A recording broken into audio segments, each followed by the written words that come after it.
What is up? Good afternoon mga par. So, bago na naman. Uy, ATV for rent. Nandito tayo sa Estanza. Diyan ko yan, Pangasinan. Natitignan natin anong meron dito. Ang maganda mag-ATV tuloy. Wala ba? Oo, puro ATV. Kinikilig ako. Ang puro ATV. Mas madulang dulo. My goodness, wow. Mas meron ba dito? Alright. Sana ka meron dito. Daming ganap dito mga pero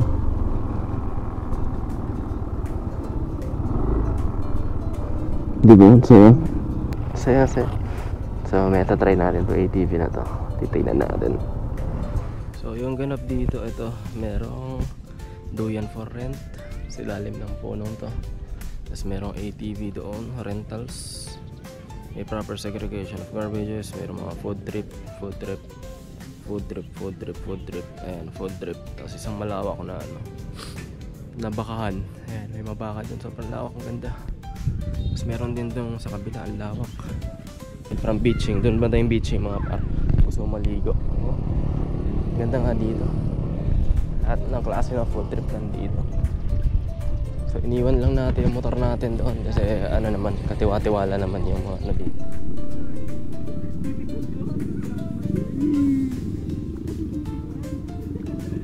Uwi na ako.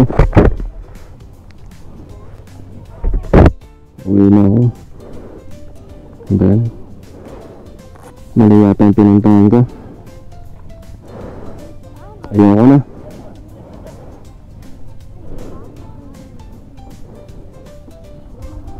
Ayoko na dito guys. Uwi na ako. Hindi naman ito mga nakikita ko.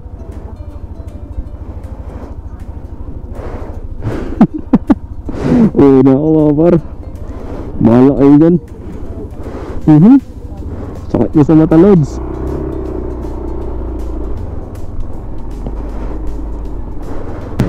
Sakit kasi ng mata ko. Biglang sumakit. Ano ba yan? Andun lang ako tumatambay eh. Ay! Lubak. Biglang sumakit yung mata ko. Hindi ko alam. Biglang gusto ko namuwi. Bakit ganon? Ganda-ganda ng punta ko dito. Maaraw pa kanina. Tumambay ako sa ilalim ng puno. Sumakit yung mata ko. Ayoko na, uwi na ako. Naabot tuloy. Uwi na ako. Wala pa mag-i-stanza, may kasama. Hindi ako na-inform. Bawal sa stanza ang walang kasama.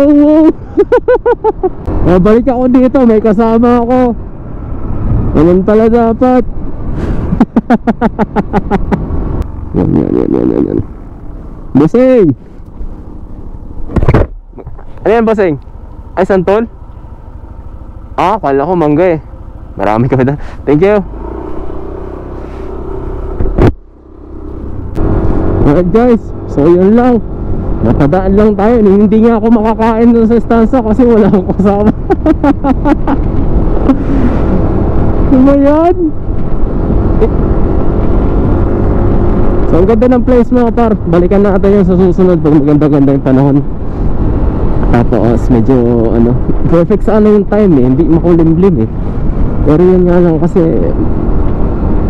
kailangan talaga may kasama.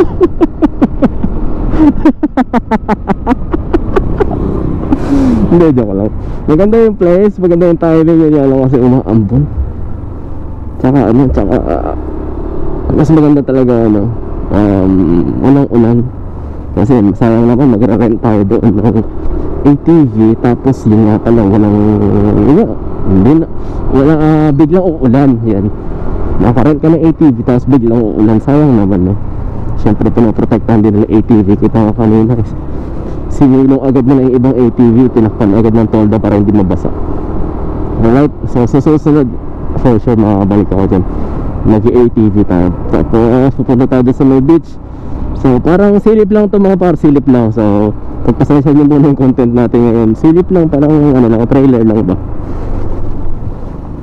Yan. So at least nakita natin, so at least nagkaroon tayong idea. At least alam natin na babalikan talaga natin yung lugar na yun. Maganda nga sana punta doon. Alam ko sa walang kasama.